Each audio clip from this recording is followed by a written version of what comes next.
welcome everyone to Daf Yomi Masechet Yoma, 1 week at a time. This is our third shiur, our third lesson for this Masechet. Today we are going to be reviewing Daf 17 through Daf 23, today's Daf.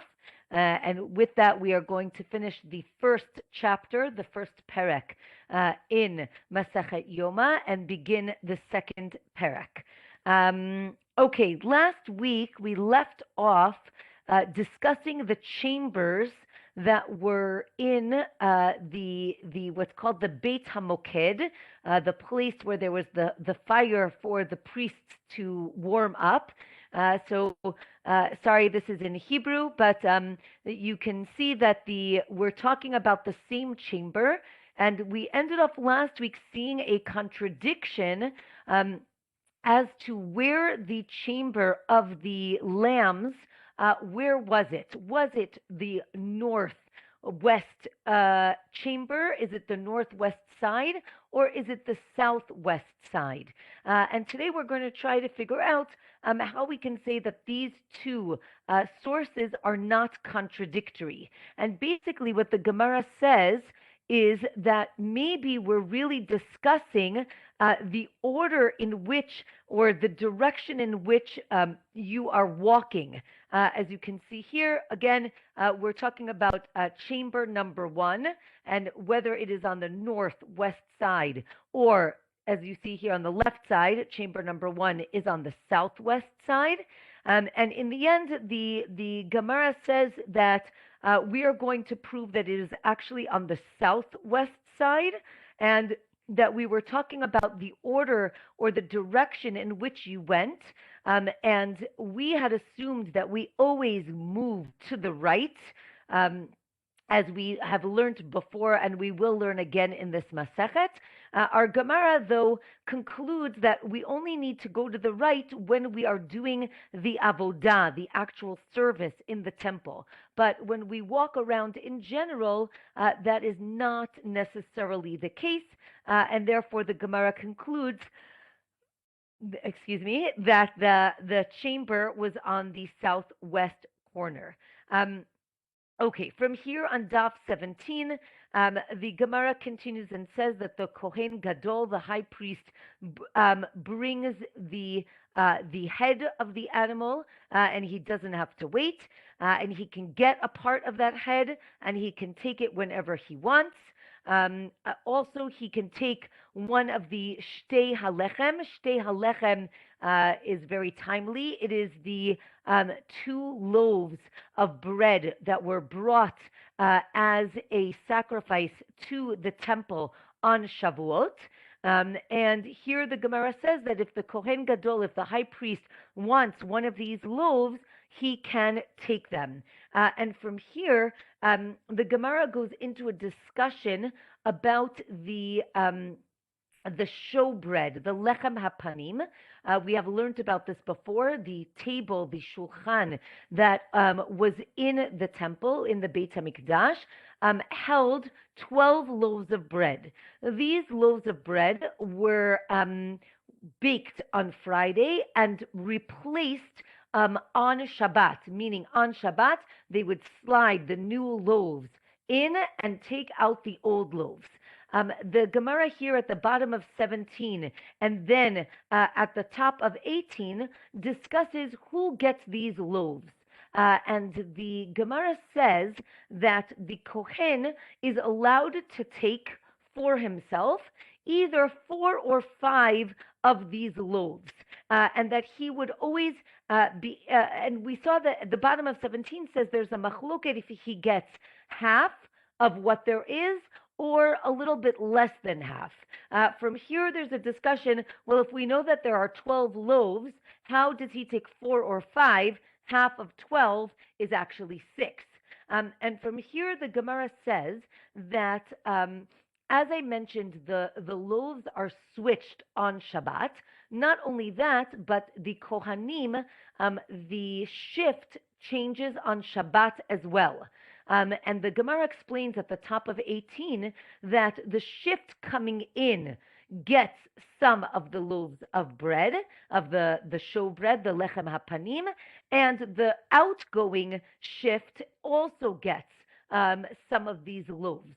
And the Gemara discusses, maybe they split it evenly. Again, as I mentioned, there are 12, so maybe it's 6 and 6, the ingoing and the outgoing. Again, not to be confused, because when I first read this, I felt it was a little confusing.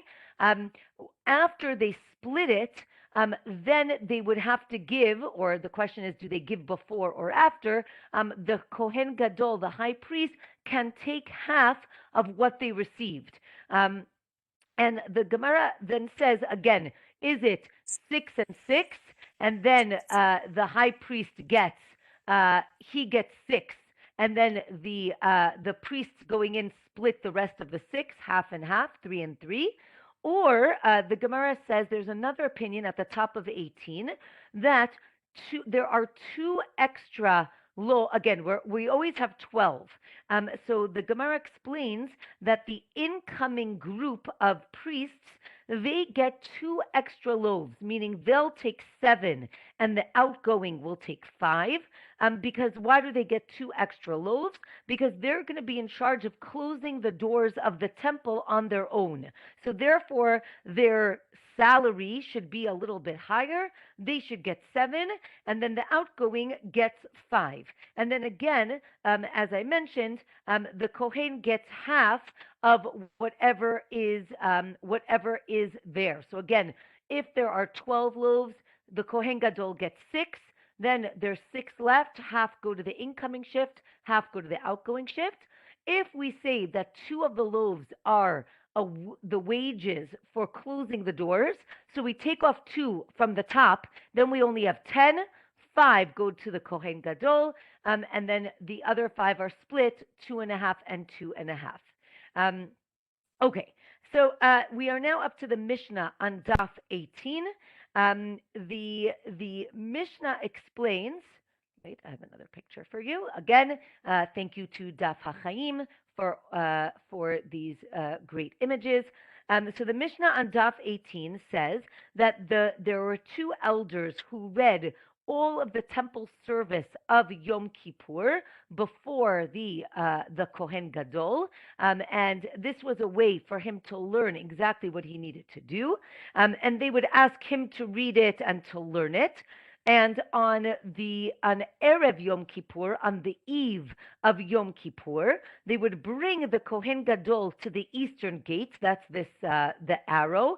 They would bring him to the eastern gate, and they would pass before him all the different animals that will be used in the service of Yom Kippur, in the Avodah, so that he can really be able to differentiate between the different animals. Again, some people are very familiar with domesticated animals, and others are not.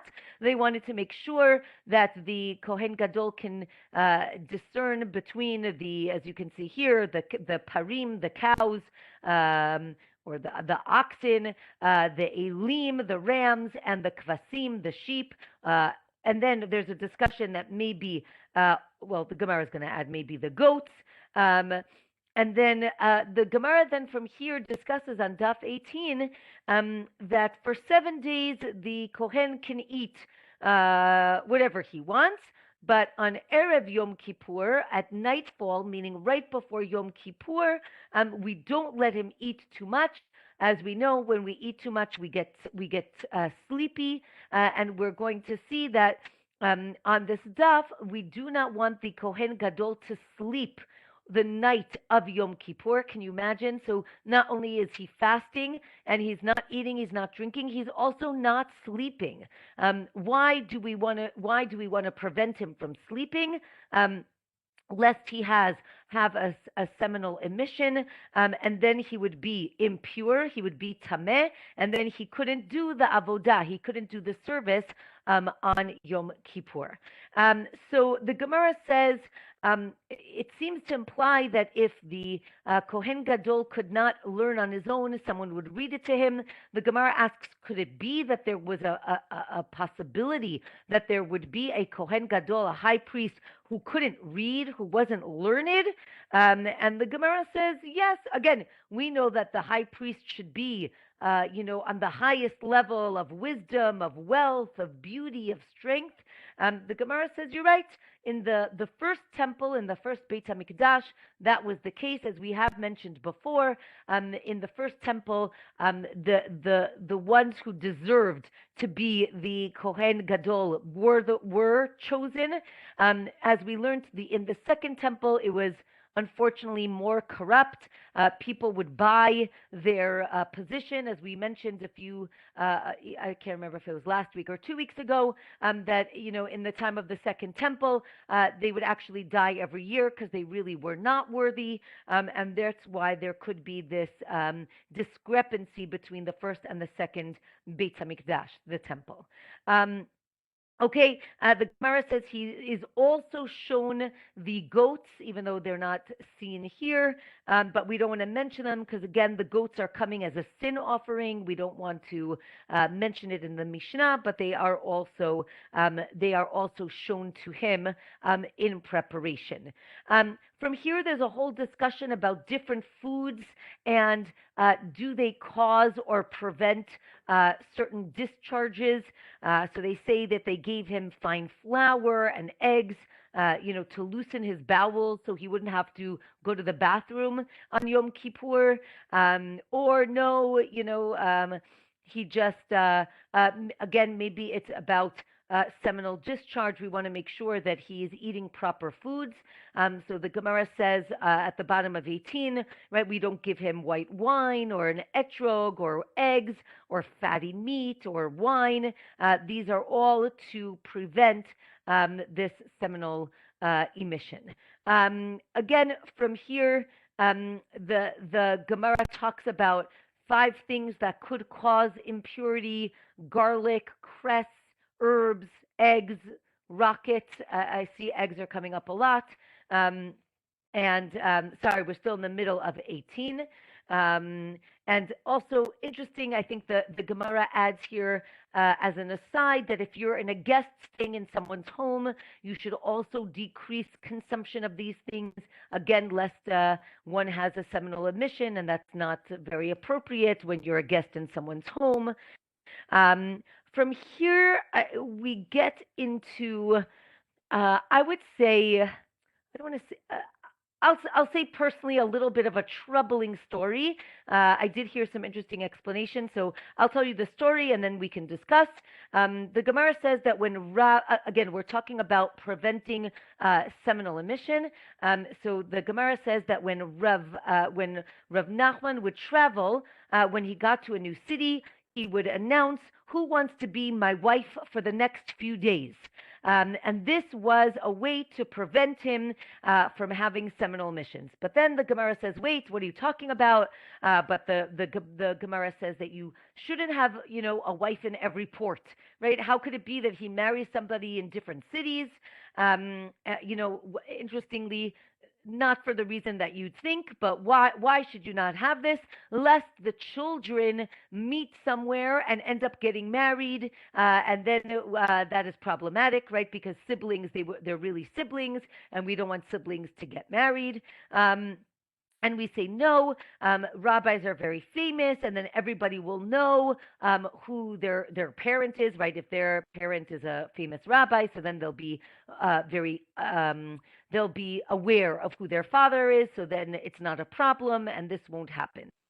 Then the Gemara says, wait, how could it be? We know that a woman needs to count 7 clean days before she gets married so she can go to the mikvah.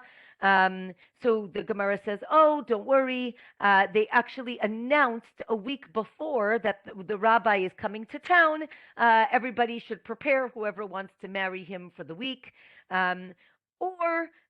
Then the Gemara says, no, the Rav was only, he he secluded himself, right? Like miyached from yichud. He secluded himself with this woman. They didn't have relations. They didn't really get married, but that was enough to prevent seminal emissions. Again, I think this is I think a little troubling, but I did hear some interesting ideas. Again, is it meant to be literal? I'm not sure.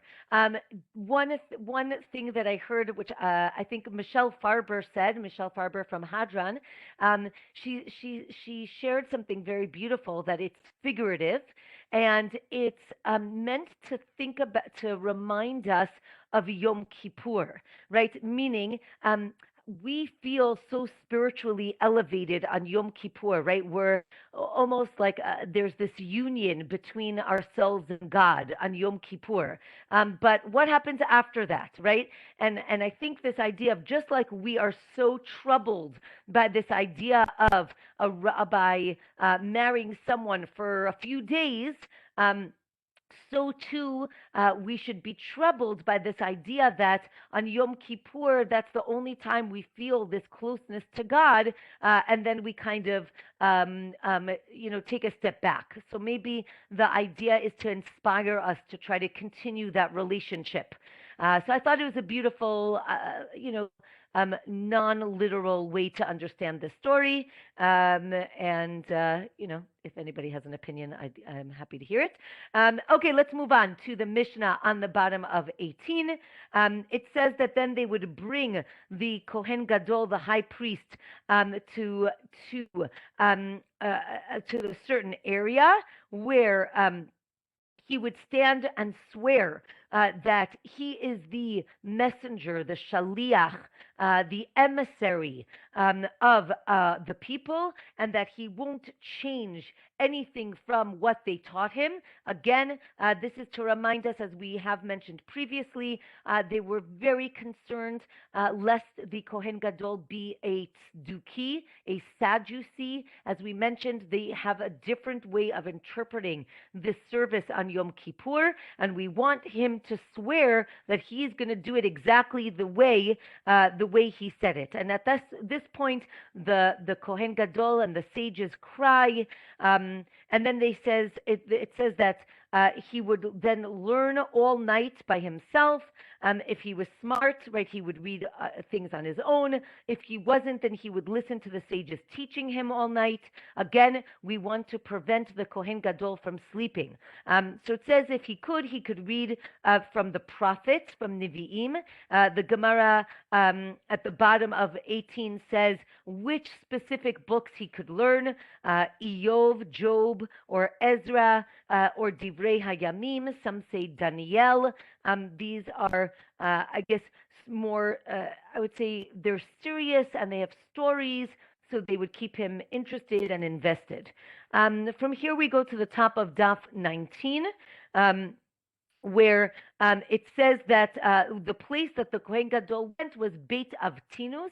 Beit Avtinus is the place where they made the Ktoret, the incense, and he goes there in order to learn the very complicated service, the avodah of the incense on Yom Kippur. And we will learn this later on in the Masachet. Basically, the Kohen Gadol would take a shovel of coals in one hand, but he needed to take a handful of incense in the other hand. So the Gemara actually discusses, we'll see later on, not this week, that he maybe held the shovel under his arm, and then he held the incense in both hands.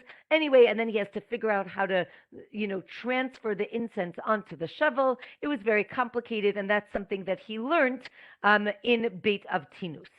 From here, the Gemara on 19 tells us that there were 6 chambers in the courtyard, 3 in the north and 3 in the south, and that the Kohen Gadol had a chamber in the north, and the Sanhedrin, the Supreme Court, sat in what's called the Lishkat Hagazit, the chamber of stone, and they would make sure that all the priests were fit to serve.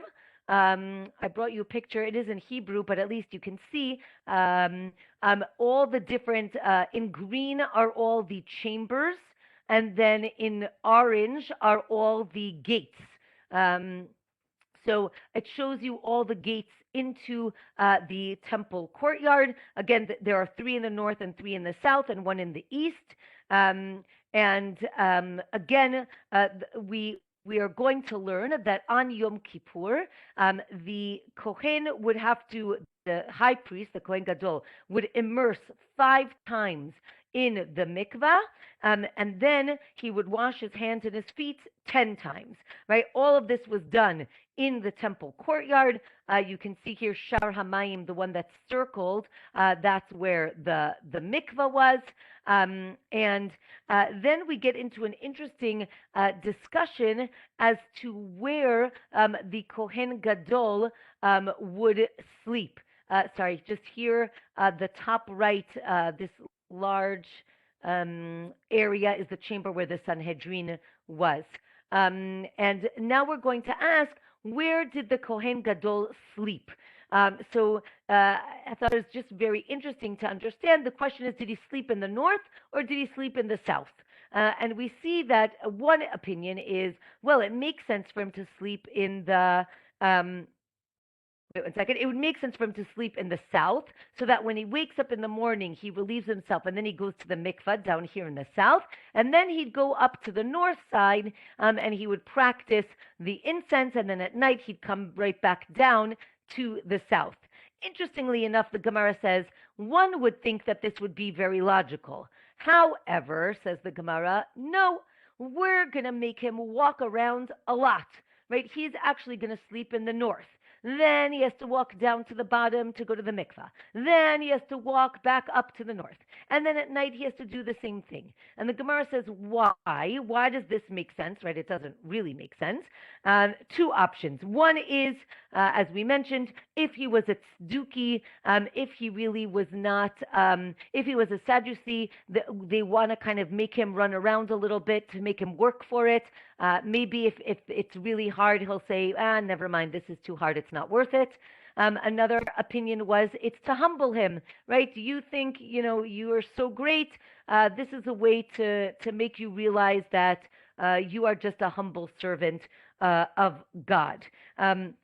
Again, here the Daf 19 really explores that concept, and I think that this is an important question to ask, right? Is the Kohen Gadol our emissary to God or God's emissary to the people, right? How do we view the Kohen? Yes, we see him as an intermediary, but whose messenger is he, right? Whose shaliach is he? And I think that that's just a really important discussion.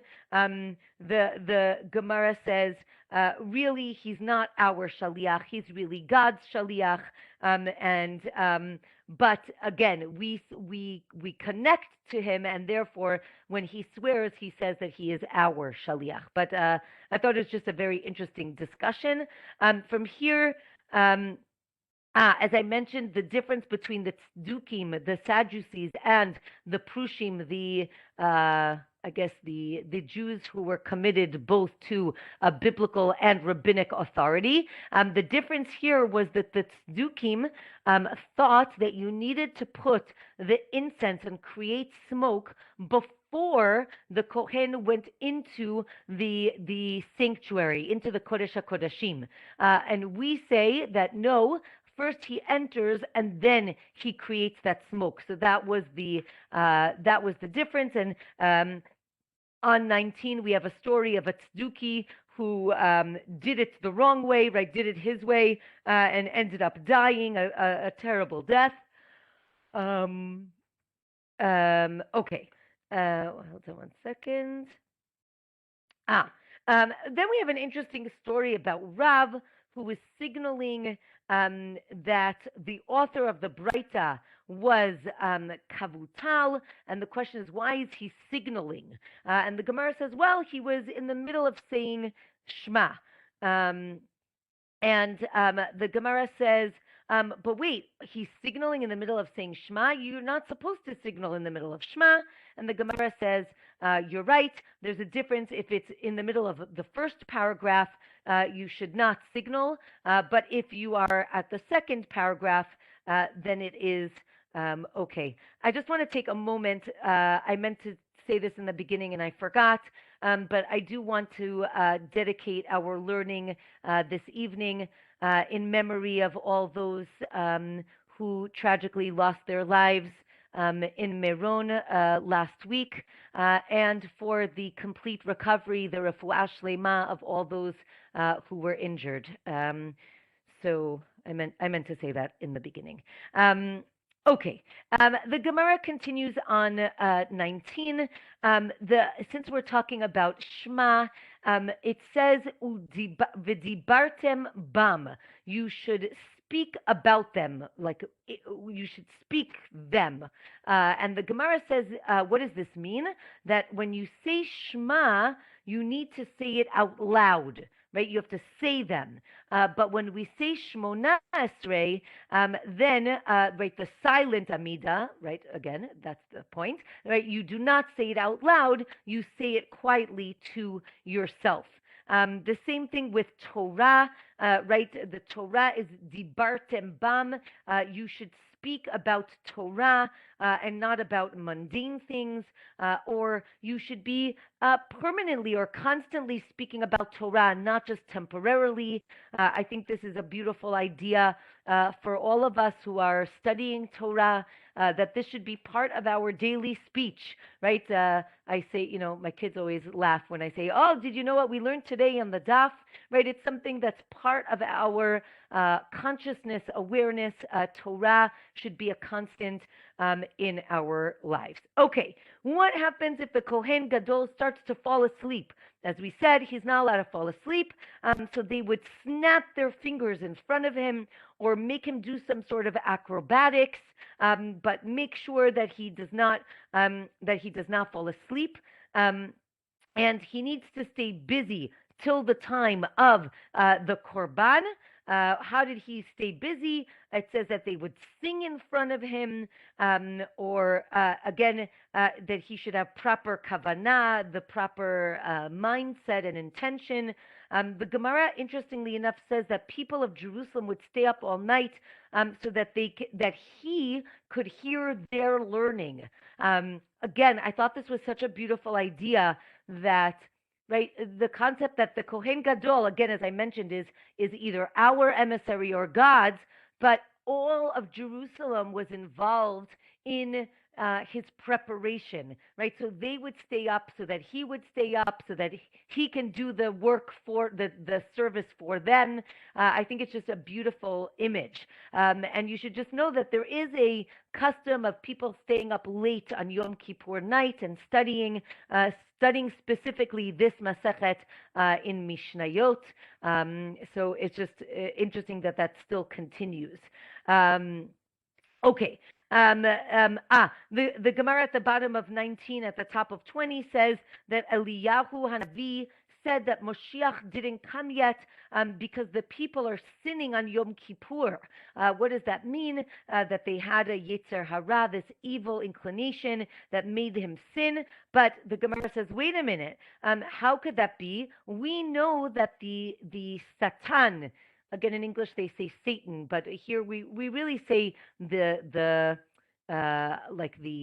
prosecutor, right? The Satan can prosecute Am Yisrael, the Jewish people, 364 days out of the year, but not 365. How do we know that? Because the gematria of Satan, again, Sin, Tet, and Nun is 364. He has power, but one day of the year he doesn't, and that is Yom Kippur. Okay, from here we are on Daf 20. We're going to learn about the Trumat Hadeshen. The Trumat Hadeshen, you could see it's small here in the top left corner. We're going to see it again in a little bit. Is basically the act. I was going to call it the temple service, but that's actually a machloket. But it was the act of taking a scoop of the ashes from the mizbeach, from the altar, going down the ramp and putting it on the southeast side of the ramp. You can see here on the top left where they would put it. So the Mishnah says that the Trumat Hadeshen was generally done in the morning, and so that was every day, and it was done around the time of what's called Kriyat HaGever, the calling of the Gever. We'll see what this Gever is, and the Gemara is going to discuss it. However, you could see here, right, it's saying like at 6 in the morning, like when sunrise is. So it was really early. On Yom Kippur, someone is questioning the 359. That is a good question. Zohar is asking, isn't Satan 359? You are correct. I do not know. Maybe we subtracted something. That is a good question. I don't remember. I will look up the, you're right. Thank you. I will look that up. I don't remember how they got to that math. Okay, back to Trumat Hadeshen, but you are correct. Thank you, Zohar. So the Trumat Hadeshen during the regular year, every day, was done basically right before sunrise. On Yom Kippur, it was done at Chatzot, what we would say midnight, in the middle of the night. And on the festivals, it was done on the first third of the night. So you can see here the different times. Why on the festivals?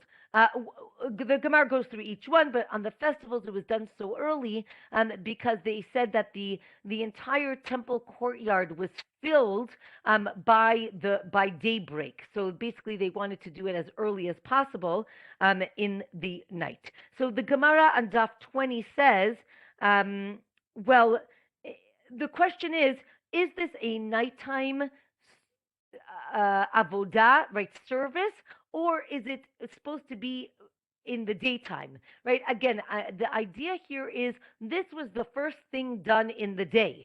So if it's the first thing done in the day, shouldn't you do it closer to the day? Why are we doing it in the middle of the night? The Gemara basically says, you're right, it's done. It is better to do it as, early in the morning as possible, but we have extenuating circumstances on Yom Kippur and on the festivals. On Yom Kippur, the Kohen Gadol is weak. We want him to be able to do it earlier in the day so that he's freer when the morning starts for him to do all the other work that he needs to do. What is the calling of the Gever? There are two possibilities. One is that it is a person, and those of you who were with us when we did Masechet Shkalim, we did hear about Gvini, who is the man who announced the morning, or is Krot HaGever, is it a Gever is another word for a rooster, right? We all know roosters crow in the morning, so maybe it's a rooster. From here, there's an interesting story about Rav visiting Rav Shila, and he didn't recognize Rav, and he needed a translator. So Rav decides he's going to be the translator, and then Rav translates Kriyat HaGever as a man. And Rav Shila says, like, who do you think you are? I meant rooster. And then he says, well, I'm Rav. And he says, oh, I can't believe you're Rav. Please go sit down. I don't want you, you don't have to work for me. Like it's not honorable. And he says, no. I committed to be your translator, so I will continue in my job. The Gemara then says that there's a Braita that supports both of these opinions. As I mentioned, in Masechet Shkalim, we see that there was an announcer who announced the morning and that his voice traveled at night. And from here, the Gemara goes into an interesting discussion about sound traveling better at night. One would say that maybe because it is quieter at night. Interestingly enough, the Gemara says, well, it's quieter at night because you don't have the noise of the sun going across the heavens. That's a very loud noise. Right, the Rambam talks about this large wheel that the sun kind of moved on or across the sky. So that's here, and the Gemara talks about like sawdust that's made from the moving of the sun, and that's how you see particles in the atmosphere. That's how they explained that. From here, the Gemara says that there are three sounds that one can hear throughout the world. What are these sounds? The sound of the sun. The sound of Rome, again, Rome being the great power at the time, and the sound of the soul when it leaves the body. The Gemara adds there's one more, maybe the sound of childbirth, which I thought was very nice because it's the soul leaving the world and the soul coming into the world. So I thought that was a beautiful idea. Maybe also the sound of the angel who's in charge of rain. The Gemara at the top of 21 says that the sages begged for mercy to nullify the sound of the soul leaving the body. That was too much. It was too difficult, and that was nullified. As I mentioned, there's another Braita, another source that says that the gever is the rooster, right? It says it's dangerous to go out at night till the rooster crows, right? When the rooster crows, that's how you know it's the morning and it's safe to come out of your house. And here, again, it was very powerful. This daf was the day after the tragedy in Meron, and I think it could trigger some feelings, some very, I think powerful feelings. Daf 21 explains that on the festivals, everybody stood very packed in the courtyard of the temple, but when they bowed down and they laid flat on the floor, there was enough room for every single person in the temple courtyard.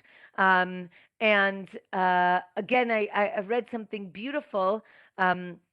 This idea of what does this mean that when they bowed down, right, they didn't, right, one would think that if one is standing in a very crowded area, if you want to bow down, it would be impossible.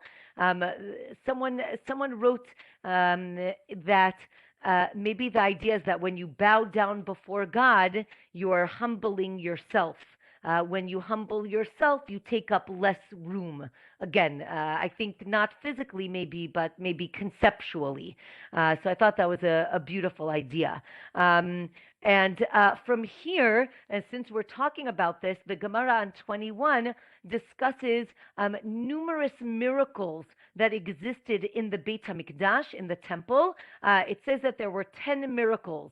That a woman never miscarried in the temple, that the meat never spoiled, there were no flies, there were the Kohen Gadol never had a seminal emission, there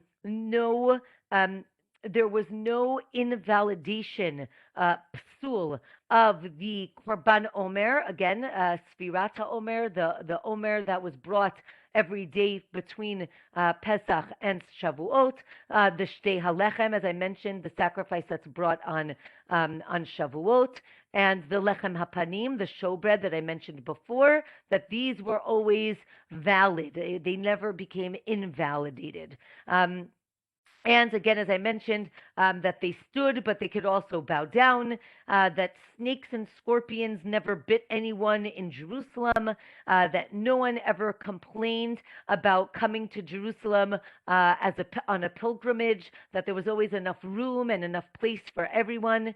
Then the Gemara says, wait a minute, those last two are about Jerusalem. They're not about the temple. So the Gemara says, okay, put those aside. And that let's add that rain never extinguished the mizbeach, the fire on the altar, and that the fire and the smoke always went straight up. I think I have a picture of that in a minute. Other miracles, that the broken pottery that they used to eat the sacrificial meat was absorbed into the floor because you couldn't take it out of the temple, so it actually was absorbed into the floor. Or also all the things that were cleared off of the mizbeach, as we mentioned here, the ashes, those were also absorbed into the floor. As I mentioned, the lechem apanim, the showbread, as I mentioned, they were switched once a week. The Gemara explains on Daf 21 that it was hot a week later, as if it just came out of the oven. Then the Gemara says another miracle is that the Aron, the ark, and the kruvim, the cherubs, but these kruvim are not. If you can see on the picture at the here on the top, when we say kruvim, we generally mean the ones that are sitting on top of the Aron, of the ark.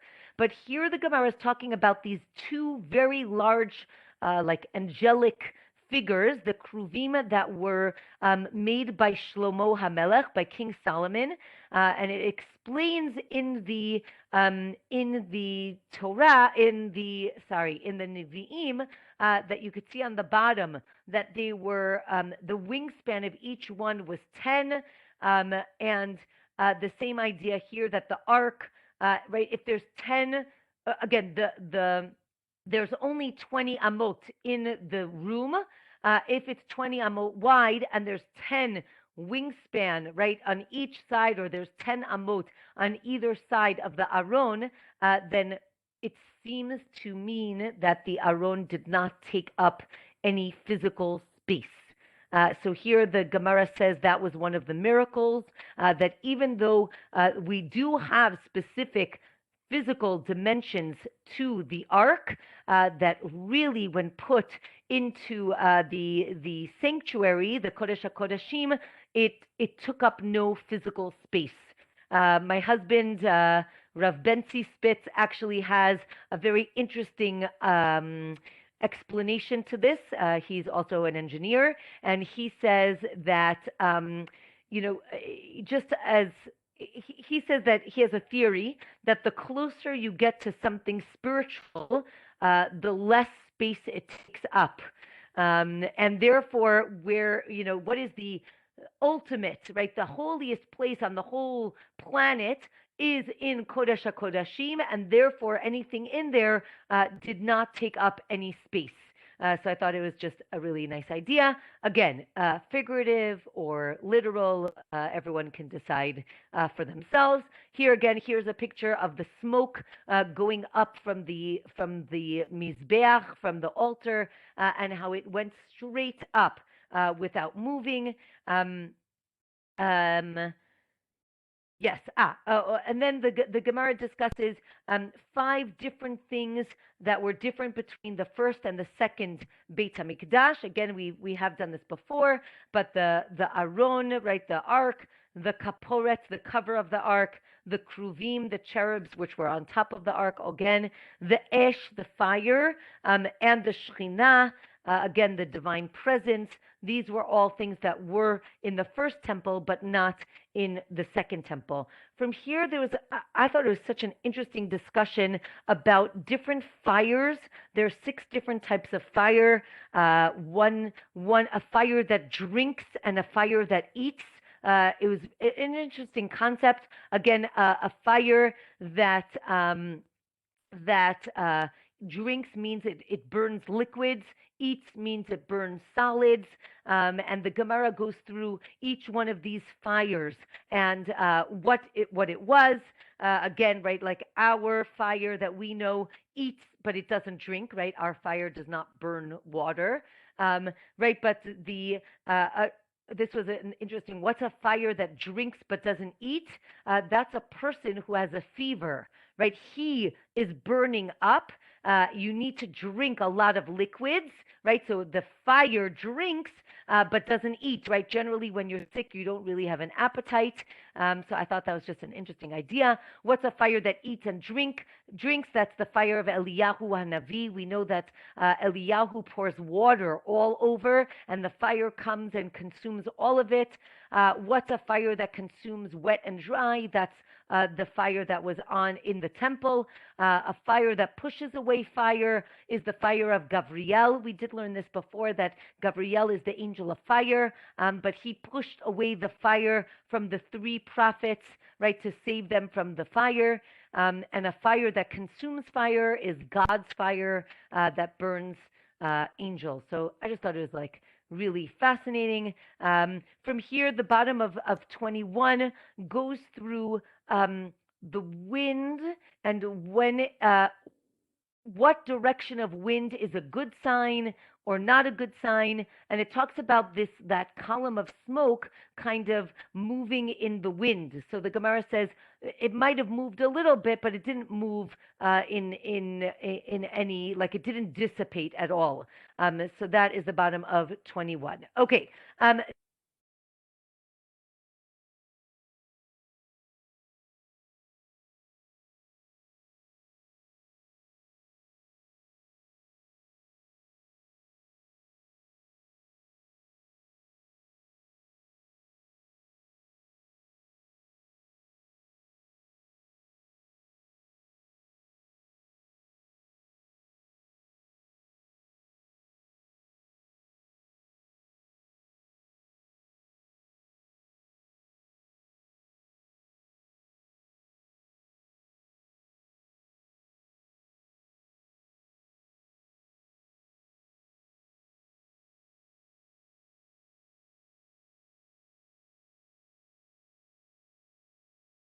Are we back on? Okay. Are we back on? Can everyone hear me? Oh, okay. For some reason, I keep losing internet. I don't know why. So I apologize. Okay. I'm glad we're back. Okay, so the Trumat Hadeshen, the Kohen, the priest, goes to the top. He takes a shovel. He takes off some of the ashes. He puts them on the floor. How did this work? The Gemara says on the top of 22. Oh, sorry, we finished at the bottom of 21. We finished the first chapter. We are now at the second chapter. Daf 22. The Mishnah says originally anybody who wanted to do Trumat Hadeshen could go do it. There was actually a race. They would race up to the top of the altar. Whoever got there first, he was the one who could do the service, the Trumat Hadeshen. What if there was a tie? So then, I thought that was a cute picture. So then everybody puts out a finger. The Gemara says either one or two. We'll discuss it in a minute. And then the Kohen in the middle, right, the one in charge, he chooses a number much greater than all the people standing there. So let's say he chooses, 50, and then he counts all the way around. And when he gets to the last number, that Kohen is the one who will wins and gets to do Trumat Hadeshen. Once the Gemara says there was a story about two people who ran up and they got so excited. One pushes the other off of the altar and off of the Mizbeach, and he breaks his leg. And therefore the sages said, oh, wait a minute, this is getting too dangerous. We are going to have a lottery from now on. There's no more racing in the Beit HaMikdash. We're going to have a lottery to see who is going to do what. And the rest of our chapter is going to talk about all of these lotteries. There were actually 4 lotteries a day, and this is the first lottery. So the Gemara says, wait a minute, if it's so dangerous, why didn't they do it in the first place? Why is there a race? Why did they originally do a race? The Gemara says because they really thought that no one is going to wake up. Right? Why would someone wake up in the middle of the night? Again, this is very early, so they thought nobody would come. When they saw that people came, they said, okay, you're right, this is getting a little bit dangerous. And then they did the lottery. There's a discussion. It says, what was the finish line of this race? it said you had to get within 4 amot of the Mizbeach, of the altar. The Gemara asks, well, do you mean the top of the altar, as you can see here on top, the top of the Mizbeach, where the ramp actually touches the top of the Mizbeach? Or is it from the bottom, right? Like there's 2 more amot on the side, right? One for the sovev and one for the yisod at the bottom. So is it like you have 4 amot, or maybe you have 6 amot? The Gemara says teku. We're not really sure, but we'll figure it out. From here, there is an interesting discussion as to, first of all, why are they counting fingers? The Gemara says because we're not supposed to count the Jewish people, right? The Torah says that the Jews are going to be numerous, like the sands of the sea, of the sands of the beaches of the sea, and therefore we're not supposed to count people, but you are allowed to count fingers, right? You can count objects, you can count things, just not people. From here, there's an interesting discussion about Shaul, King Saul versus King David, right? The Gemara says that basically David, right? Shaul does one thing wrong. He doesn't kill the king of the Amalekim, Agag, and therefore he loses the monarchy. David sins apparently twice and does not lose the monarchy. And from here, this is very different than if you studied Masechet Shabbat. If you remember in Masechet Shabbat, it said David HaMelech, King David, never sinned. So this is a different opinion, that David HaMelech does sin. The Gemara goes through on the bottom of 22 all the different ways that David sinned, and how he was punished for the sins that he did, and there were consequences, but he never lost the monarchy. From here, the top of 23, the Gemara says that a king and a Torah scholar should never relinquish their honor. They shouldn't what's the word? Give up on their honor, right? Be mochel kavod, you say in Hebrew. We say that they should stand up for the honor of the Torah, and therefore they should be careful about their honor. The Gemara seems to imply that they can take revenge or bear a grudge, though we know that you're not allowed to do this. It says, do not bear a grudge, do not take revenge. The Gemara says, you're right, that's about monetary things, but if it's about the honor of the Torah or God, then it is okay. Okay, from here, the Gemara goes back to our putting out the fingers, and it says you can, a healthy Kohen puts out 1 finger, a non-healthy Kohen puts out 2 fingers. I guess it takes up more, it's hard to put 1, I guess you need, I don't know, 1 versus 2, but the Gemara says you are not allowed to use your thumb. Why are you not allowed to use your thumb? Because you can see in the picture or on your hand, the thumb is really far. Like if you put out your pinky and then you put out your other finger, it looks like it's two, right? If we're standing next to each other, it looks like it's 2 different kohanim, and it's a way to cheat. So the Gemara says no cheating allowed. You can only use certain fingers. You shouldn't use your middle finger. You shouldn't use your thumb. From here, very interestingly, there is a similar story to what we mentioned on the last daf, but again, 2 kohanim racing up the ramp. This time, instead of pushing him off and breaking his leg, the kohen who's losing takes out a knife and stabs the other priest.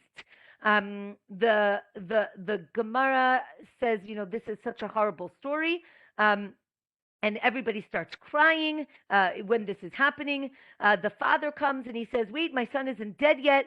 Quick, take him out of the Beit HaMikdash, because we don't want, take him out of the temple. We don't want the knife that's in him to become impure, right, tameh met, when he dies. And the Gemara says, like, what is this story, right? It seems that the Gemara actually questions, is it that they are so callous about death, or is it that they are super careful about purity and impurity? Like, what's going on?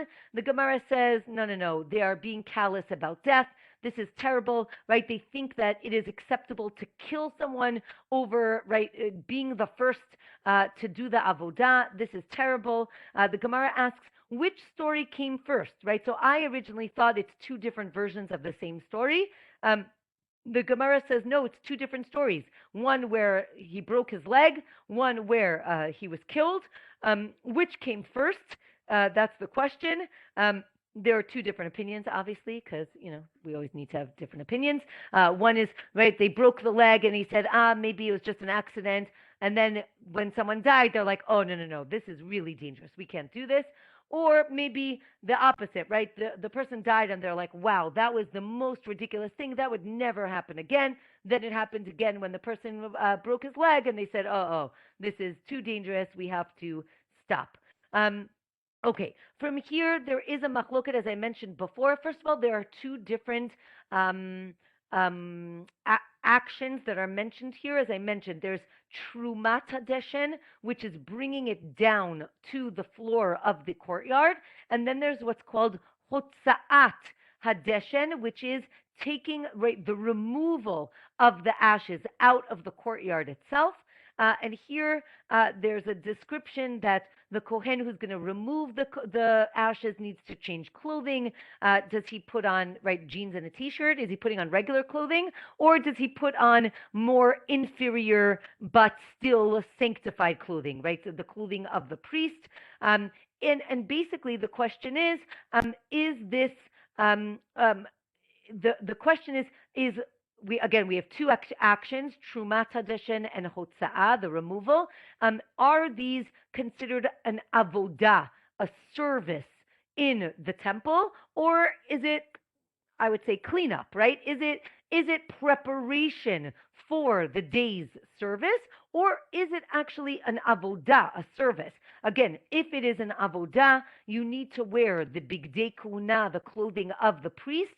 You need to, a person who has a blemish, a mum, is not allowed to do it. Or if we say it's not an avodah, it's just, again, cleanup, it's just supplemental, it's preparation. So then maybe you don't have to wear the special clothing of a Kohen. Maybe anybody, a Kohen that has a blemish could do it. Again, if he has a blemish, he cannot do service in the temple. And from here, the Gemara on the bottom of 23 leaves it with this machloket, if it is considered an avodah or not. And the bottom line is that everyone agrees that the Trumat Hadeshen, bringing it down to the floor of the courtyard, is considered an avodah. And there is a machloket what exactly they wear, which clothing. Again, the Kohanim have 4 separate items of clothing. Which ones do they wear? And that is the end of today's daf. So thank you very much, everyone, and wishing everybody a Shavua Tov. Really, may we only hear good news. And as I mentioned before, a refuah shlema to all those who were injured. And again, in memory of all those that lost their lives. So thank you very much, everyone. Shavua Tov, and see you next week.